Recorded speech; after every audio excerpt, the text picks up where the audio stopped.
तो दोस्तों, जैसा कि आप सभी जानते हो कि भारत अपनी क्षमताओं को बढ़ाने के लिए अमेरिका के साथ 30 की संख्या में प्रेडेटर ड्रोन को खरीदने जा रहा है और यह जो डील है वो अमेरिका के साथ फाइनल स्टेज में पहुंच चुकी है और जैसे ही पेमेंट होती है तो 30 की संख्या में जो प्रेडेटर ड्रोन है वो भारत को मिल जाएंगे। परंतु यहाँ पर भारत की जो थल सेना है उसका मन कुछ और ही है और आप सभी को मैंने कुछ दिन पहले वीडियो बनाकर बताया था कि भारतीय थल सेना ने प्रेडेटर ड्रोन की डील के साथ साथ भारत के स्वदेशी घातक हथियारों के ऊपर भी ध्यान दिया है और भारतीय सेना ने भारतीय वैज्ञानिकों से रक्त बीज नाम का हथियार मांगा था, जो कि और कोई नहीं भारत के DRDO के द्वारा विकसित किए गए सोम ड्रोन हैं। और यह जो सोम ड्रोन हैं वो अब चीन के साथ LAC के ऊपर तैनात हो चुके हैं। परंतु भारतीय सेना यही नहीं रुकने वाली और अब की बार भारतीय सेना ने भारतीय वैज्ञानिकों से एक बेहद ही स्पेशल हथियार की मांग की है, जिसका नाम है बर्बरीक। दरअसल आप सभी जानते हो कि भारत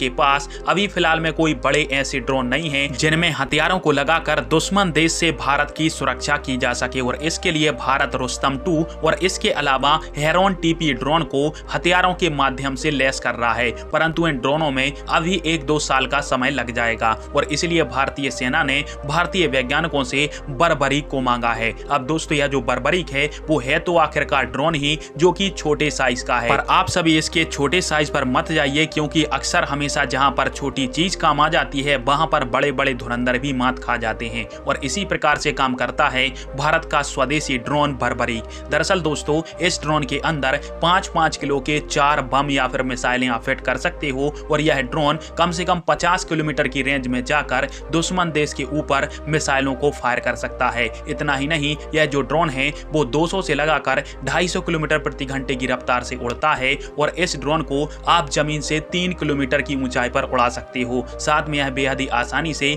3 घंटे तक दुश्मन देश के क्षेत्र के ऊपर आसानी से मंडरा सकता है। यानी एक तो निगरानी करेगा और दूसरा दुश्मन देश के ऊपर 4 से 5 की संख्या में बम और मिसाइलों को भी दाग पाएगा और इस प्रकार से यह जो ड्रोन है वो दुश्मनों को अच्छा खासा नुकसान पहुंचा सकता है और साइज में छोटा होने के कारण इसको रडार से पकड़ा भी नहीं जा पाएगा, जिसके कारण से दुश्मन देश का इससे बचना लगभग असंभव हो जाएगा। और साथ में इसकी जो कीमत है वो भी 2 से 3 करोड़ के आसपास की आएगी। यानी बड़े ड्रोन की तुलना में छोटा ड्रोन भारतीय सेना के लिए काफी ज्यादा सस्ता पड़ेगा। और खबरों के मुताबिक माने तो 475 की संख्या में बर्बरीक हथियार का जो ऑर्डर है वो भारतीय वैज्ञानिकों को मिल चुका है और जल्द ही इनकी डिलीवरी स्टार्ट की जाएगी। फिलहाल में आप सभी के इस टॉपिक के अंदर क्या राय है और भारतीय सेना ने जो फैसला लिया है बर्बरीक हथियार को खरीदने का वो क्या सही है? कमेंट बॉक्स में फिर आप दीजिएगा। वीडियो देखने के लिए धन्यवाद। जय हिंद, वंदे मातरम।